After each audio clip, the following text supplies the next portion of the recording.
Kita masih ada di bab kewajiban taat kepada pemimpin. Sebelumnya kewajiban atau tugas pemimpin sudah. Pemimpin punya kewajiban terhadap rakyat yang dipimpinnya. Demikian sebaliknya rakyat pun ada kewajiban yang mengikat mereka. Wa 'an Ibnu Umar radhiyallahu anhuma 'anil Nabi sallallahu alaihi wasallam qala 'alal mar'il muslimi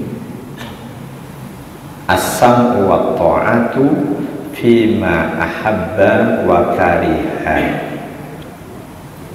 illa ayyumara bi ma'siyatin fa idza umira bi ma'siyatin fala sam'a wa la ta'ata. Muttafaqun alaih. Dari sahabat Nabi Abdullah bin Umar bin Khattab radhiyallahu anhuma, dari Nabi sallallahu alaihi wasallam, beliau berkata, bersabda, alal mar'il muslimi, wajib atas pribadi muslim, wajib atas tiap-tiap muslim as-sam'u, mendengarkan perintah pemimpin, wa ta'atu wal inqiyadu li qawli waliyil amri, dan mentaati perintah pemimpin. Fima ahabba, baik untuk perintah-perintah yang dia sukai ataupun wakariha, tidak dia sukai. Ini hadis Bukhari Muslim. Boleh jadi perintahnya sebetulnya kita suka, tapi sosok pemimpinnya kita nggak suka. Atau sebaliknya, sosok pemimpinnya biasa aja di hati kita, tapi perintahnya kita nggak suka. Baik untuk hal yang kita sukai atau tidak kita sukai, kita benci, wajib kita mendengarkan perintah pemimpin dan wajib mentaati perintahnya.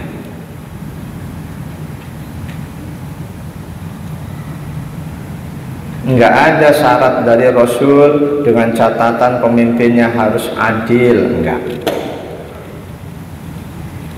Dengan catatan pemimpinnya harus orang yang soleh, enggak ada syarat itu. Syarat yang Rasul tetapkan cuma dari jenis perintahnya. Walaupun pemimpinnya bukan pemimpin yang adil, bukan sebagai muslim yang soleh,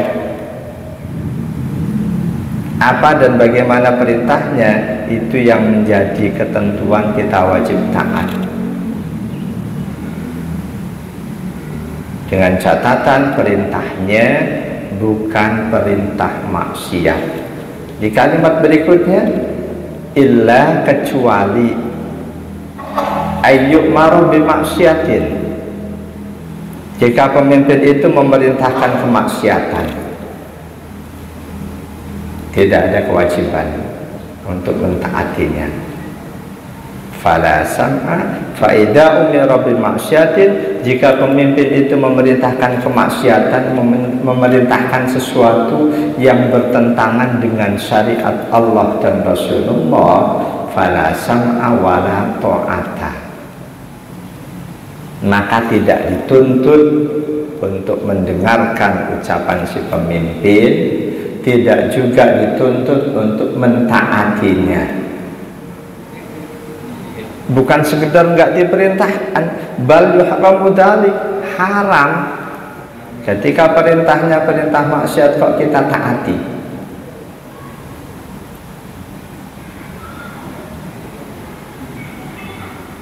Walaupun pemimpin itu pemimpin yang memang sangat kita jagokan, sangat kita dukung, ketika perintahnya maksiat, haram untuk kita taati. Tapi dengan catatan haram itu kita tidak boleh melaksanakan perintah maksiat dari pemimpin ala man kana qadiran alal imtina', buat kita yang punya kemampuan untuk menolak perintah itu. Andai kan kita nggak punya kemampuan, kalau kita nggak laksanakan perintahnya kita akan disiksa, itu boleh. Tapi dalam hati kita tetap kita menolak perintah itu, tapi karena keterpaksaan kita akan mengalami penyiksaan-penyiksaan, boleh. Bolehnya hal ini pengecualian bagi orang yang mampu menolak perintah maksiat pemimpin, dia wajib menolaknya. Bagi yang nggak mampu, dia laksanakan, tapi tetap dalam hatinya jangan ada kerelaan hati, jangan ada kesukaan hati melaksanakan maksiat yang diperintahkan oleh pemimpin itu. Hal itu bisa kita rujukkan pada peristiwa yang dialami oleh sahabat Ammar bin Yasir radhiyallahu anhu. Ini salah satu sahabat dari kalangan rakyat jelata.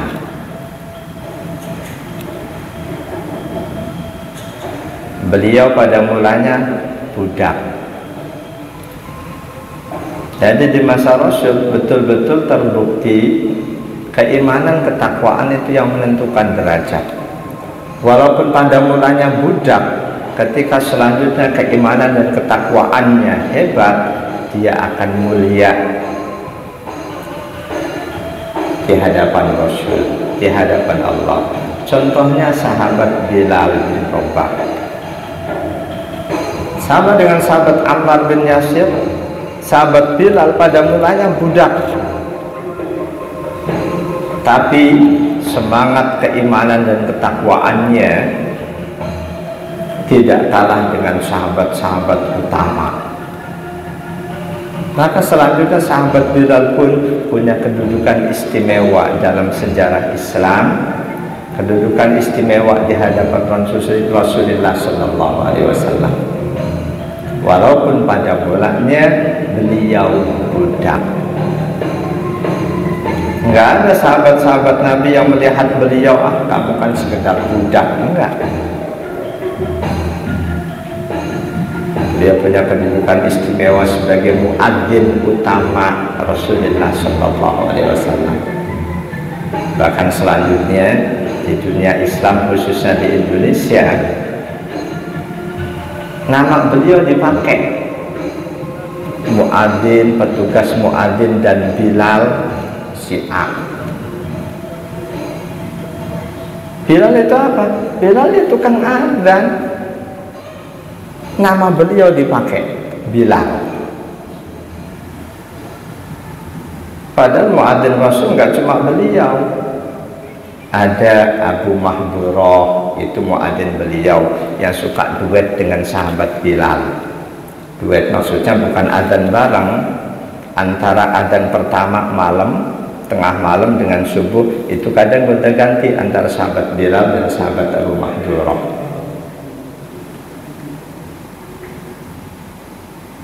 Jadi perintah pemimpin maksiat haram untuk ditaati bagi rakyat yang mampu menolak perintah itu. Mampu dalam arti dia sanggup kalau nanti akan disiksa, dipenjara atau apapun gara-gara menolak perintah itu. Buat rakyat yang nggak sanggup menghadapi pemerintahnya yang dolim, dia disuruh maksiat, dia jalanin selama hatinya tetap menentang perintah itu, hatinya tidak menyukai perintah itu, dia tidak berdosa.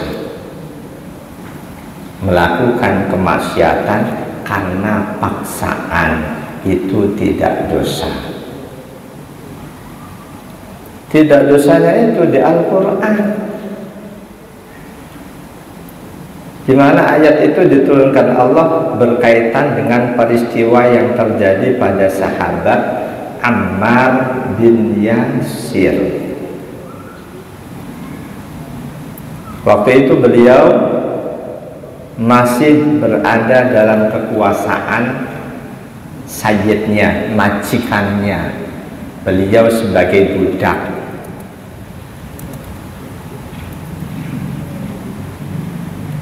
Majikannya atau pemiliknya, sayyidnya, orang kafir yang benci banget dengan ajaran Islam.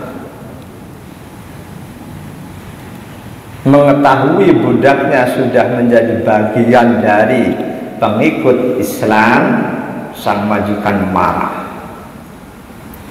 Dia dipaksa untuk murtad,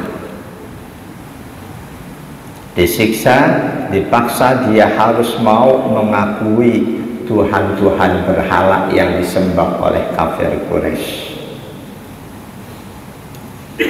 Fisik beliau tidak sekuat sahabat Bilal bin Rabah. Dua sahabat ini sama-sama mengalami penyiksaan dari majikannya, dari sayyidnya. Tapi sahabat Bilal, dia sanggup menanggung siksaan itu. Di tengah padang pasir panas, ditelanjangin, ditimpa batu besar. Tuntutan majikannya cuma satu, kamu harus mau mengakui Tuhan-Tuhan berhala itu, Tuhan-Tuhan patung. Sahabat Bilal bin Rabah tetap sepanjang disiksa berjam-jam itu, mulutnya mengucapkan kalimat singkat, Ahad, Ahad, Ahad. Takdir Allah, sahabat Abu Bakar As-Siddiq liwat melihat seseorang disiksa, tapi mulutnya keluar kalimat Ahad, Ahad. Terus ditanya, ternyata dia ini muslim.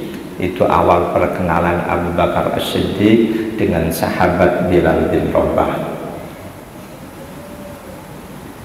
Tahu bahwa dia sebagai budak, yang nyiksa majikannya itu hak si majikan. Jadi di dunia perbudakan, majikan sepenuhnya punya hak terhadap budaknya, mau diapain aja. Bahkan kalau si budak itu wanita, mau diapain, mau dipakai, itu boleh. Perlahan namun pasti ajaran Islam menganjurkan untuk siapapun yang punya budak merdekakan. Melihat itu budak ternyata seorang muslim, sahabat Abu Bakar tergerak untuk membebaskan, membeli si budak itu, Bilal bin Rabah. Karena majikannya merasa enggak, ini budak udah enggak ada gunanya, dia jual. Sahabat Abu Bakar beli tanpa nawar-nawar. Pada mulanya sahabat Bilal tidak lantas gembira dimerdekakan, enggak. Beliau tanya, Tuan membeli aku dari sayyidku sebelumnya, apakah untuk kembali Tuan perbudak atau tidak? Sahabat Abu Bakar jawab dengan jawaban diplomatis, aku tetap menginginkan kamu sebagai budak, tapi kalau kemarin kamu budaknya dia, aku ingin kamu menjadi budaknya Allah. Pengen menjadi hamba Allah, mengabdikan dirinya hanya untuk Allah. Dari situ sepanjang hayat Bilal bin Rabah sebagai muslim, otomatis sahabat Abu Bakar dapat pahala terus, tanpa mengurangi pahala sahabat Bilal bin Rabah. Berbeda halnya dengan sahabat Ammar bin Yasir. Disiksa, disuruh mengakui Tuhan-Tuhan berhala, fisik beliau nggak sanggup. Akhirnya beliau menuruti permintaan sayyidnya. Mulut beliau mengucapkan pengakuan terhadap Tuhan-Tuhan berhala. Sayyidnya jujur, begitu mulut beliau mengucapkan itu, beliau dilepas. Sahabat Ammar bin Yasir segera menemui Rasulullah Sallallahu Alaihi Wasallam. Di hadapan Rasul, sahabat Ammar berkata, ya Rasulullah, sebagai muslim aku sudah binasa. Rasul tanya, belum menjelaskan peristiwanya. Disiksa oleh majikannya, diminta untuk mengakui, untuk mau mengucapkan Tuhan-Tuhan berhala sebagai Tuhan. Itu kasus pertama di masa Rasul yang diadukan kepada Rasul. Rasul sangat hati-hati, tidak langsung menjawab. Ketika selanjutnya Allah turunkan surah An-Nahl ayat 106, sebelum ayat itu Rasul bacakan, Rasul tanya sahabat Ammar bin Yasir, ketika hatimu tadi, ketika mulutmu mengucapkan Tuhan-Tuhan berhala itu sebagai Tuhan, bagaimana hatimu, bagaimana keimananmu? Sahabat Ammar menjawab jujur apa adanya, mutmainnun bil iman, sedikit pun keimananku tidak geser wahai Rasul, walaupun mulutku mengucapkan Tuhan berhala itu sebagai Tuhan. Pada saat itu Rasul bacakan ayat 106 surah An-Nahl. A'udzubillahi minasyaitonirrajim. Man kafara billahi min ba'di imanihi illa man ukriha wa qalbuhu mutmainnun bil imani walakin man syaraha bil kufri sadran fa'alaihim ghadabun minallah wa lahum 'adzabun 'adzim. Man kafara billahi min ba'di imanihi, siapa saja yang murtad sesudah dia beriman, fa'alaihi ghadabun minallah, untuknya kemurkaan dari Allah, walahum adzabun adzim, ditambah siksa yang sangat berat. Illa man ukriha, kecuali orang yang dipaksa. Wa qalbuhu mutmainnun bil iman, hatinya tetap teguh dalam keimanan, cuma fisiknya doang, mulutnya doang yang mengikuti paksaan murtad itu, hatinya nggak bergeser sedikit pun. Mereka yang dipaksa, hatinya sedikit pun tidak bergeser, nggak ada pengaruh buat keimanannya. Karena itu tentang hadis tadi, pensarah hadis menyatakan jika perintah ulil amri, perintah pemimpin itu maksiat, haram untuk ditaati, haram untuk dijalankan bagi mereka yang sanggup menolak perintah itu, sanggup menanggung resiko yang akan dihadapi. Sedangkan bagi mereka yang nggak sanggup, dipenjara segala macam, disiksa nanti, dia melaksanakan perintah maksiat itu selama cuma fisik lahiriah doang yang melaksanakan, hatinya tetap teguh dalam keimanan, dia tidak dosa.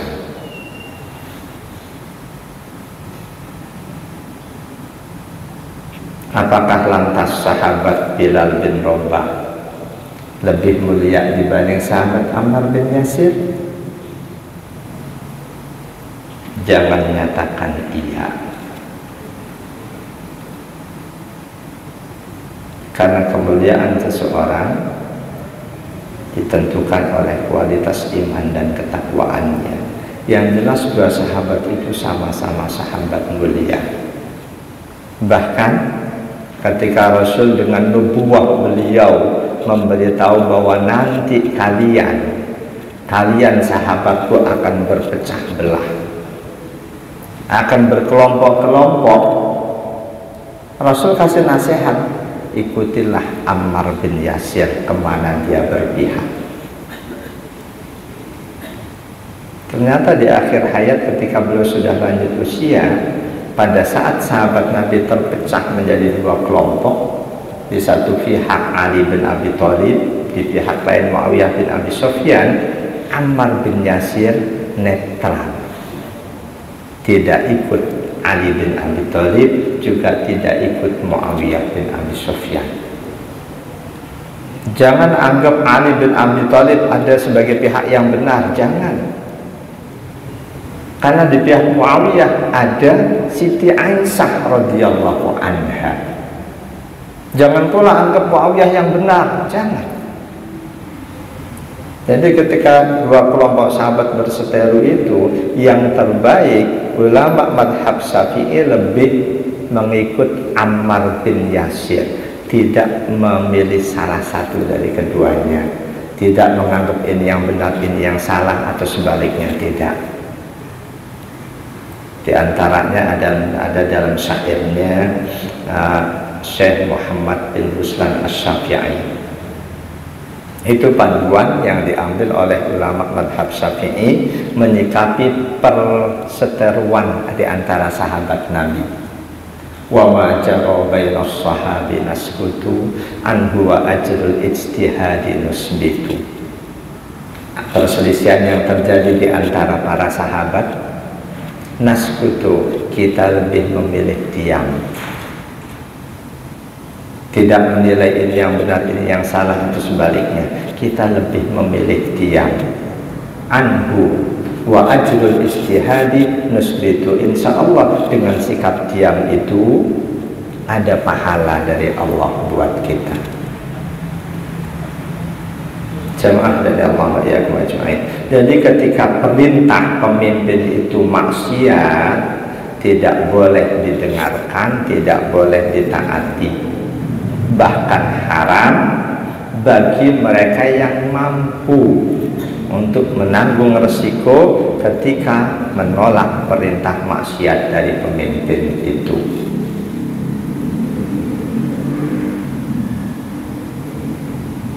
Jemaah dan Allah ya ajmain. Kalimat Nabi fa idza umira bi maksiatin falasam awala ta'ata, itu jenis kalimat nafi, kalimat berita, kalimat enggak ada kewajiban untuk mendengarkan atau mentaati, tapi maknanya nahi, enggak boleh.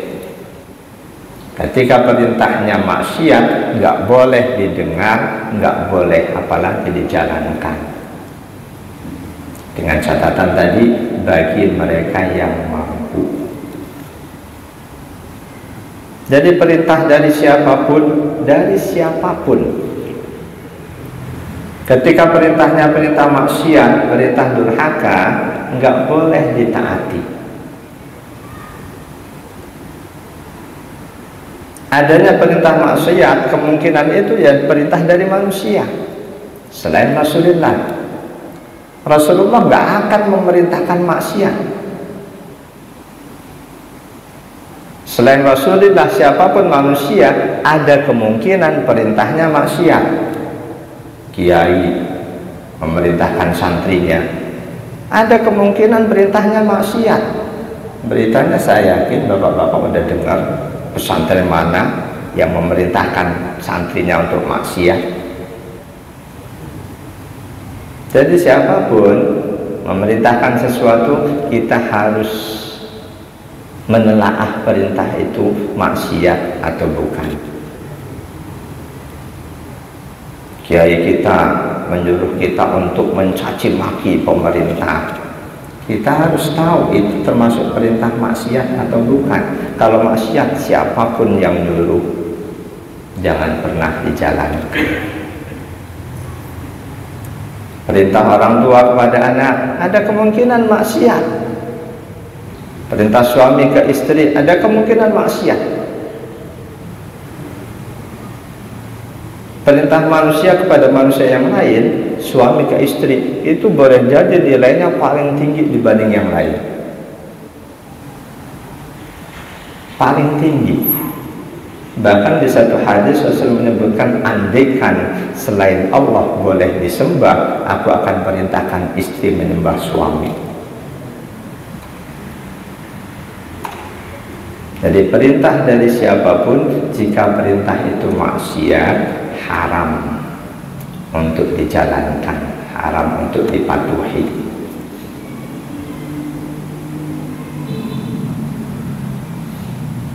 Di surah Al-Ankabut ayat 8, wa wassaynal insana biwalidayhi husna wa in jahadaka ala wa in jahadaka litusyrika bima laysa laka bihi ilmun fala tuti'huma ilayya marji'ukum fa unabbi'ukum bima kuntum ta'malun.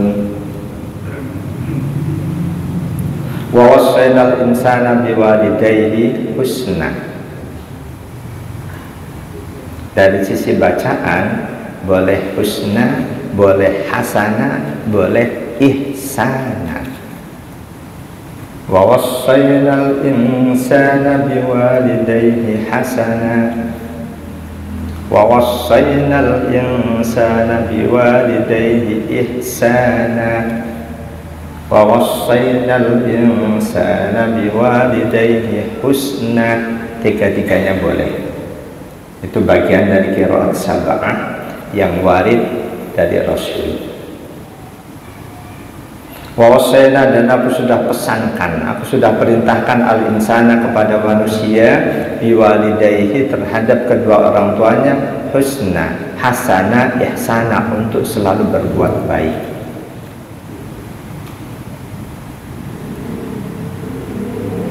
Ini ayat ini diturunkan oleh Allah sebab turunnya berkaitan dengan ketaatan anak pada orang tua.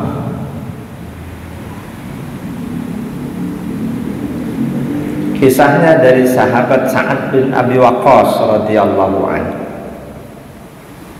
Kata beliau, "Fiyya unzilat hadhil ayat." Ayat ini, Al-Ankabut ayat 8, ini diturunkan berkaitan dengan peristiwa yang terjadi padaku. Kuntu rajulan barron bi ummi. Aku adalah anak yang sangat berbakti pada ibuku. Falamma aslamtu, ketika aku masuk Islam, qalat, ibuku berkata,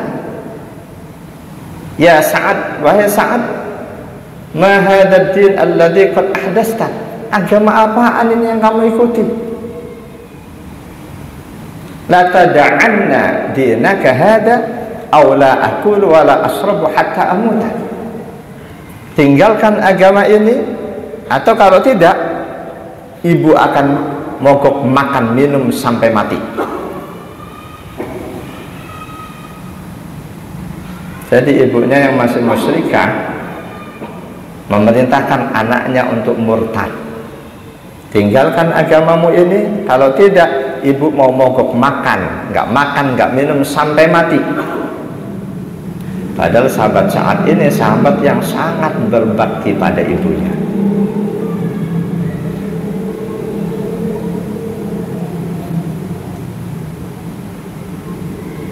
Ketika itu terjadi, fatu'ayya rabbi, kamu akan dicela oleh seluruh manusia.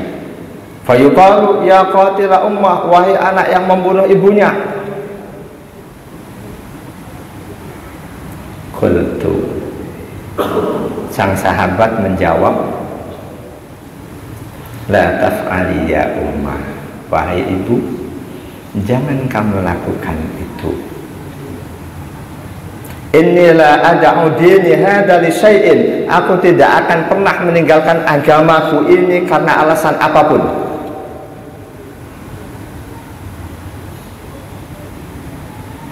Qala, rupanya ancaman ibunya bukan main-main. Kata sahabat Sa'ad bin Abi Waqqas, famakasat yauman wa laylatan la ta'kul. Ibuku betul-betul mogok makan, nggak minum sehari semalam. 24 jam, fa asbahat qad juhidat. Setelah 24 jam terlihat fisiknya sudah payah. Summa makasat yauman akhar wa laylatan la ta'kulu. Karena sang anak tetap nggak murtad, ibunya masih lanjut mogok makan minum. Falamma ra'aitu dzalika, kata sang sahabat Nabi, ketika aku melihat kondisi ibuku seperti itu, kalau kita ada di posisi sahabat Sa'ad, kira-kira sikap kita gimana? Insya Allah dengan keimanan yang teguh kita tidak akan terpengaruh. Demikian juga sahabat ini. Begitu melihat kondisi ibunya yang sudah sangat payah, enggak makan minum, di sana panas, qultu, aku pun berkata, kata sang sahabat, ta'lamina wallahi ya ummah, law kanat laki mi'ata nafsin fa kharajat nafsan ma taraktu dini hadha li syai'in. Wahai ibundaku, andaikan ibu memiliki 100 nyawa dan nyawa ibu satu persatu melayang, aku tetap tidak akan meninggalkan agamaku karena alasan apapun. Fakuli, silahkan ibu makan minum. Wa in syi'ti, kalau ibu mau. Atau la takuli, atau ibu tidak makan minum, silahkan, bukan urusanku. Anaknya sudah teguh dengan keimanannya. Falamma ra'at dzalika, ketika ibunya melihat anaknya teguh banget, sudah nggak bakalan dia keluar dari Islamnya, akalat, akhirnya si ibu pun makan. Fa'anzalat hadil ayat, kata sahabat Sa'ad, ayat itu diturunkan oleh Allah, Al-Ankabut ayat 8.